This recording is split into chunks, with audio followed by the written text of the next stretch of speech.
What's happening? What's up? So, my voice is probably going to go out because it's not better from being sick a little while back.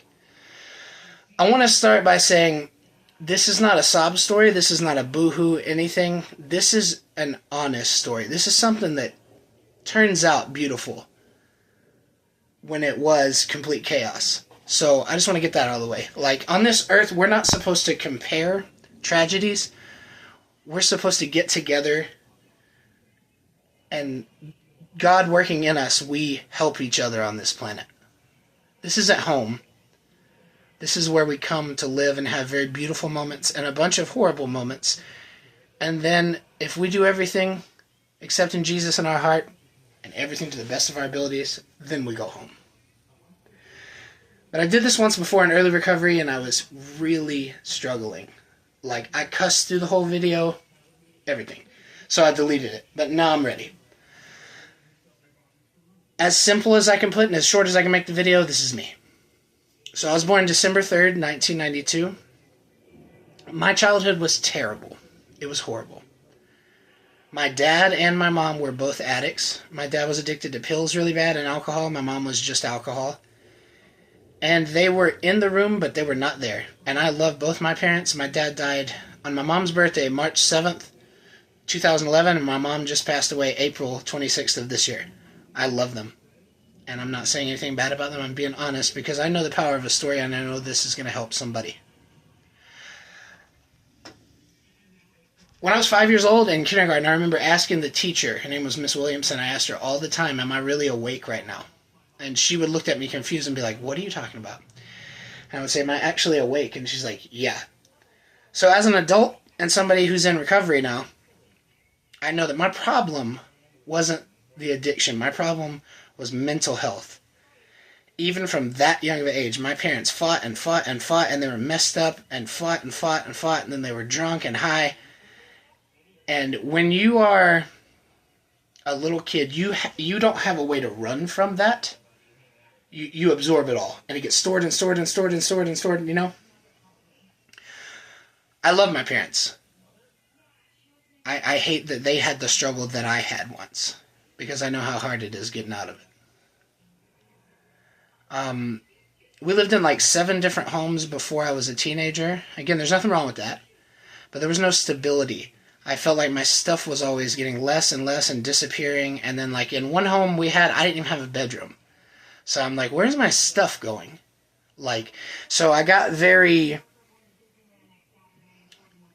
Controlling is probably not the correct word, but like I wanted to grab onto anything that I had, whether it was a physical thing or emotional, because I just knew it was going to leave. I'm like, no. So fast forward a little bit, I turned 17. My band, shout out Wasted Sanity, we go to Virginia, and we were getting paid to play a house party. And so they had alcohol there. I'm 17 years old. I'm the second youngest in the band. I think the oldest was 18. You know, we're all right there.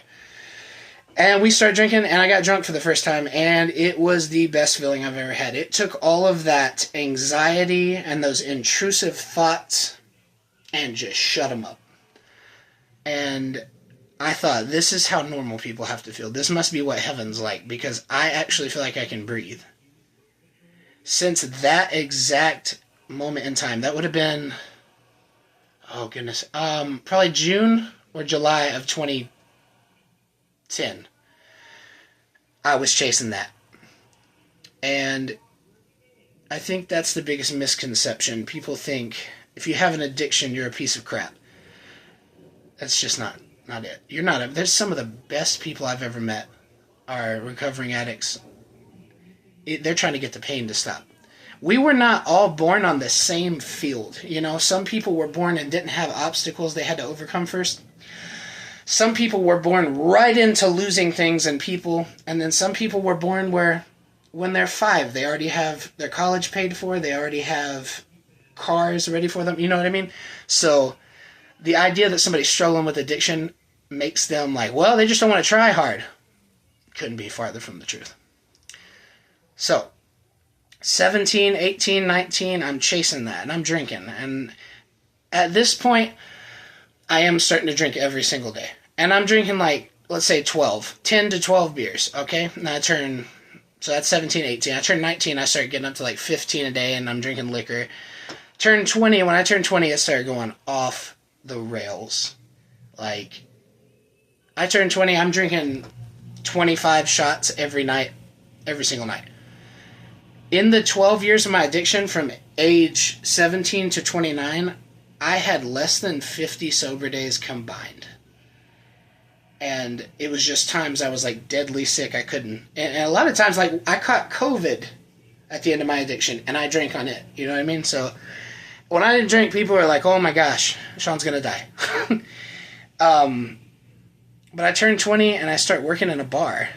And let's back up just a little bit. I met my wife before I started working in the bar. And she was the best thing that ever happened to me. I can tell you right now, if it wasn't for my wife, I would not be in front of this camera right now. I'd be dead. I love my wife. My wife is an angel straight from heaven. And I'm not always the best husband even now. And we're not supposed to have regrets in life, but I'm telling you right now, there's nothing that's going to take away how I treated her in my addiction from my heart. I've apologized. We've made amends with it. But that was something that I would have never done, things I did. I never cheated on her or anything like that. Nothing like that. But things that I said, I would have never said with a clear, sober mind. So I'm very, very grateful for my wife. I meet her. I start working at this bar, and it's just pedal to the metal, 24/7. It was next to a liquor store in Johnson City, Tennessee. So we would go over there, get liquor, and I would sit there. I was a karaoke DJ. I was a bartender. I was a bouncer, and we would just drink the entire shift. 21, had my 21st birthday. I remember staying up in my wife's apartment in Tennessee at the time to the second that it turned midnight on December 3rd, which was my 21st birthday. And I took a shot and went right to bed. I'd already had like 20, 25 drinks that night. Once I hit past like 22, that's when it started. If I only drank 25 that night, that was like, wow, I barely had anything. That's where I started getting into 30, 35 drinks every single night. Every night. And, you know, I started slowly falling apart. Like 22 to 26, I was using the alcohol to cover up the panic attacks. Now, the panic attacks that was a fun time, huh?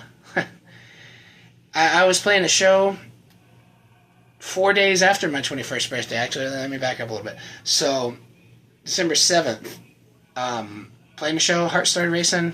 I never had a panic attack before. I didn't know that's what it was. I thought I got poisoned. So I finished the 2 songs with my band at the time. Shout out JP, John Paul, Powder Keg Outlaws. Love you guys. Go check them out. I go to the bathroom, I pour my beer out, and I start shaking. And I go outside and sit down, and I'm like, something's wrong, like, really bad. And JP walks outside, and he goes, what's going on? I'm like, man, I'm about to pass out. And he's like, oh, crap. And he calls me an ambulance. I go in the ambulance, get to the hospital. They tell me I'm fine. It was just a panic attack. And I'm like, lady, I was just doing what I love. Like, how am I having a panic attack, you know? But that happened from, like, bad from 21 to 28 or 29 years old. And another misconception, people think people that have panic attacks are weak. No, it's your brain. It's this part of your brain called the amygdala that is your fight or flight response. It's firing off and telling you. So if you saw a bear in the woods, you have 2 options. You can either run from it or fight it. You're probably not going to fight it. You know what I mean?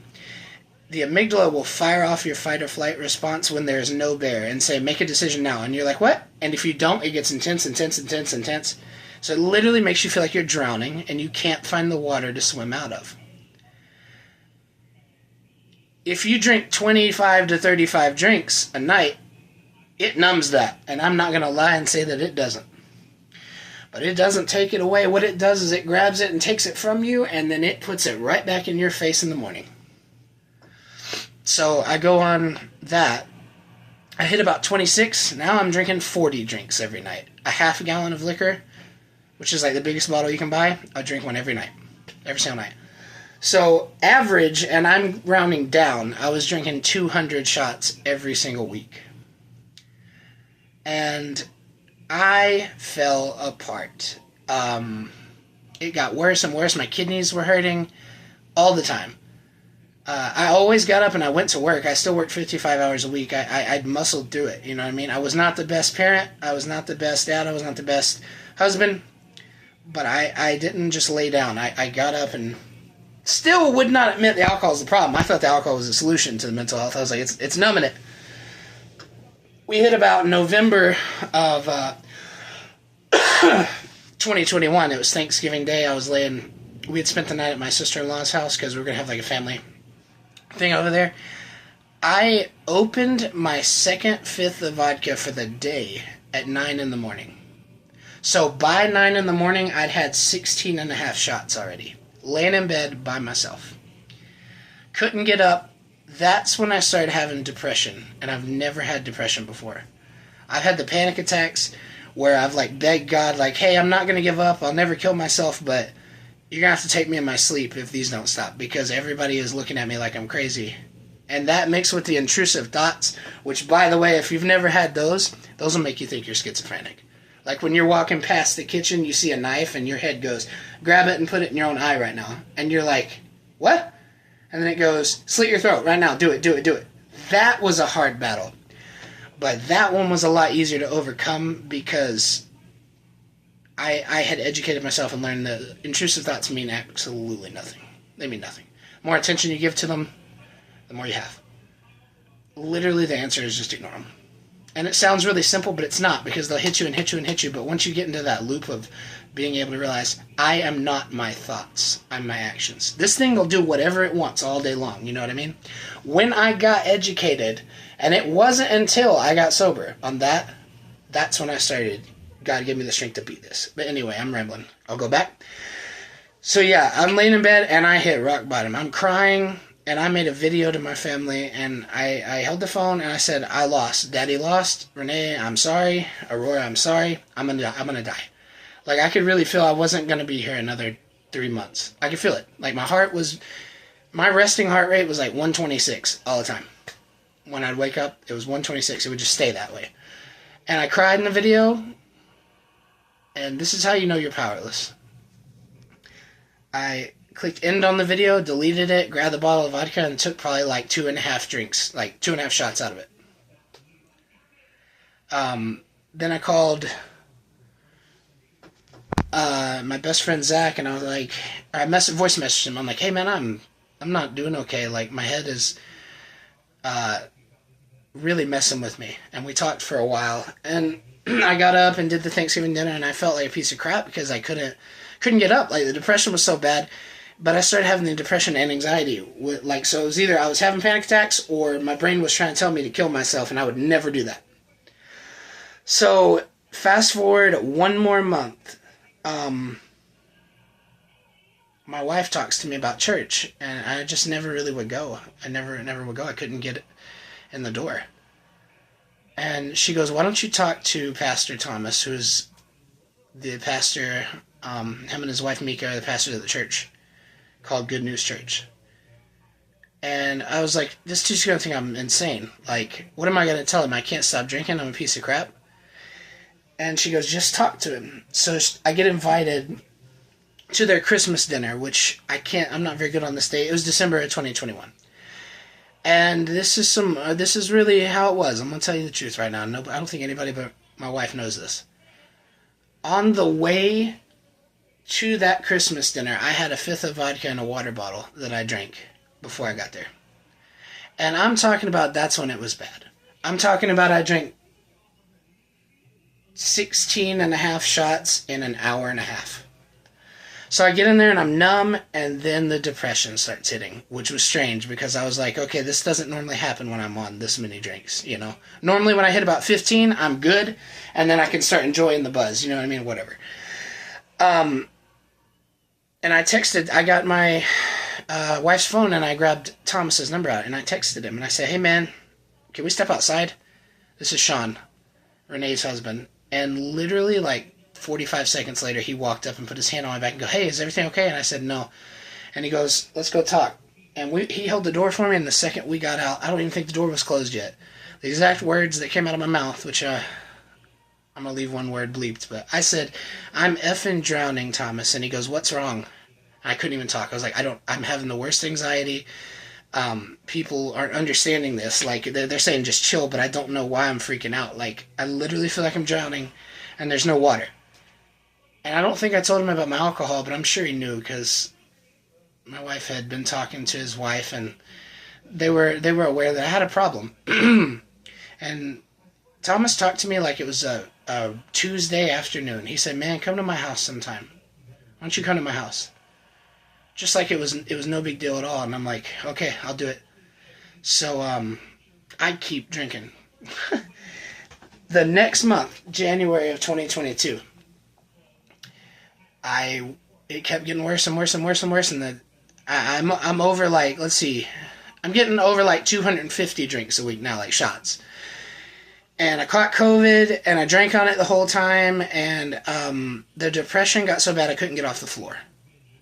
And I just don't have it. Anxiety is my thing. You know what I mean? Couldn't get off the floor. Like I would lay down after work, and I would lay on the actual floor, not the bed here, and I couldn't get up. I would have the vodka bottle sitting beside me, I would take drinks on it, and I would try to get up, and I didn't have the energy. So I told my wife, Renee, I'm like, hey, something's like really, really wrong outside of the normal. And at this point, it's like 100% like trembles all the time. Like I can't really even get the key in the ignition. I couldn't use a screwdriver. Like, it's bad. It's really bad. That's where it gets.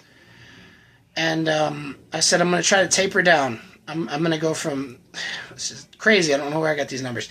I'm going to go from 40 shots every night to 8. I'm going to start at 8, so I drink 8. I drink 7.5, 7, 6, and it was supposed to be the next night I was going to go to 5.5 shots. And I was at work that day, and everything was bad. And this is the point where I'm having panic attacks the entire 11-hour shift that I'm working.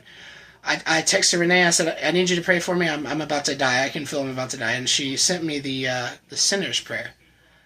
And I got on my knees next to my work, where there's like a daycare. And I got on my hands and knees, or my knees, and I said it. I read it off my phone, and I begged God to take whatever was going on. And at this point, I still am not admitting it's alcohol. Like, I know I have a problem, but I don't know how to live without it, because it's what was keeping the anxiety numb. Do you know what I mean?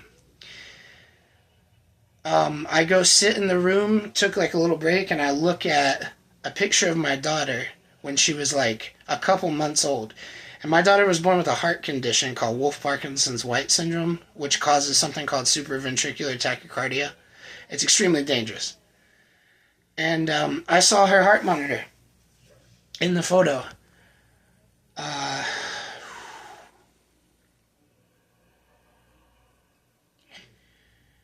And I looked at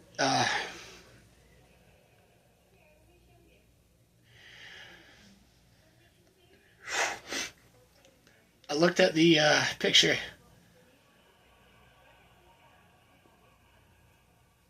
and I thought to myself, I said, I'm supposed to be here to protect this thing and take care of it, and I love it with all my heart, and I'm killing myself, and I don't know how to stop.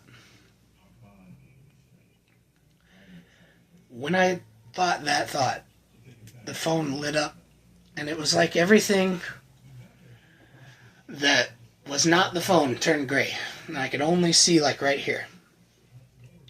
And I had the thought in my head, I'm 29 years old, where am I going to be when I'm 39? And it hit me, I'm not going to be here. I'm going to die.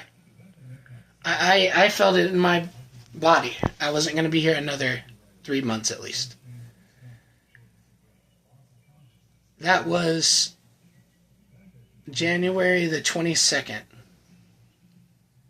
of 2022. I went home. I grabbed the rest of the bottle of vodka that we had, and I've done this 100 times. I poured it down the sink. Renee got mad, and she goes, "You're just going to buy more tomorrow. We're wasting more money." I don't blame her. I'd lost her trust completely at that time. I never drank again. January 23rd, the day after that, is what I consider my sobriety date. If there's one thing you take from this video, I want it to be this. I tried to quit drinking 100 times on my own, and I got less than 50 days of sobriety in 12 years. I asked God one time to help me with that sinner's prayer, and I never touched alcohol again. I don't even want it. I don't even think about it anymore. Early sobriety, it was hell. It was the hardest thing I've ever done, and I can tell you right now, if I had to do it again, I would, because it got me here. I don't have anxiety. I don't have depression. I don't have intrusive thoughts, and I don't take anything for any of that. I am free. I failed me. I took me as far out into the deep waters as I could and failed. I called on Jesus and he grabbed me and he saved me. And it's just like that. The verse that speaks to me the most is Jonah 2, chapter 2. It says, "In my distress I called to the Lord. From deep in the realm of the dead, I called for help. And you..." Sorry, I'm getting choked up. "And you listen to my cry." That's literally what happened to me. I don't know who's watching this. I don't know where you're at. We're not even going to call it religiously. It's nothing to do with religion. It's about a relationship with Jesus. And I'm telling you, I was in hell in my mind. I was to the point where I didn't want to die, but I didn't want to wake up anymore. And now, I don't even count the days. I have a sobriety tracker. Sometimes I look at it and go, man, this is beautiful. But I don't go, oh, what is today, But I'm almost 2 years and 7 months sober, and I'm telling you right now, I could not be doing better. And it's because I included God in the fight, and he gave me the strength to beat that. I didn't go to rehab. There wasn't a magic pill that I took that fixed all that. I'm not saying those are bad things, okay? But I know all the way from my father dying to me moving towns, which I never would have moved to, and then I met my wife, who's actually from Arizona. She just happened to be visiting her uncle. And now I live in Arizona, and we have a beautiful daughter. She was born with a heart condition. She had surgery for it 4 years ago, and it's completely gone now. And now, by grace, I am saved, and I don't have a drinking problem or a mental health problem anymore. I know that there is a plan for each of us. And when you follow God's plan, it leads you to his glory. When you follow yours, it leads you to destruction, chaos, and misery.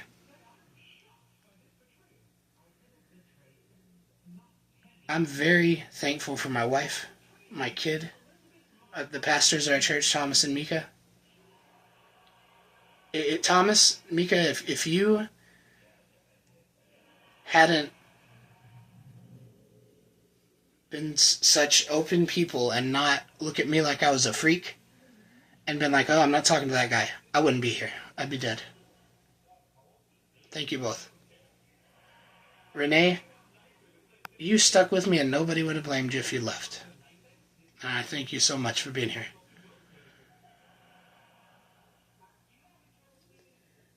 Aurora, when you see this when you're older, you saved Daddy's life. And all of that said, I have to give the glory to God. If you're struggling with anything, mental health, physical health, addiction, suicidal thoughts, anything, there's hope in the name of Jesus and you can overcome it. I'm telling you that. I'm always here to listen. And I mean that. I'm not somebody that's like, yeah, I'll listen. Then you call me and I go, I'm busy. Sorry. My phone number is 480-307-4689. And you can call it anytime. I go to Good News Church. You can Google it. It's here in Arizona. We start service at 10 o'clock. I sing and play the guitar in the worship. 10 o'clock Sunday morning. Come see us. Because I know what it's like to sit there and be literally in hell. And now, I'm telling you, I could not be better. Well, that was only 25 minutes long, so that was great. You know what's crazy? I tried to do the video a couple times and I got choked up. And the time right before this one, I closed my eyes and I said, God, I'm your instrument. Speak through me. And I took a deep breath and I said, speak through me. And then I hit play. Here we are. Appreciate you listening. My name's Sean Newberry. That's my story. Life's beautiful. If you're in the trenches right now, don't give up. Give me a call.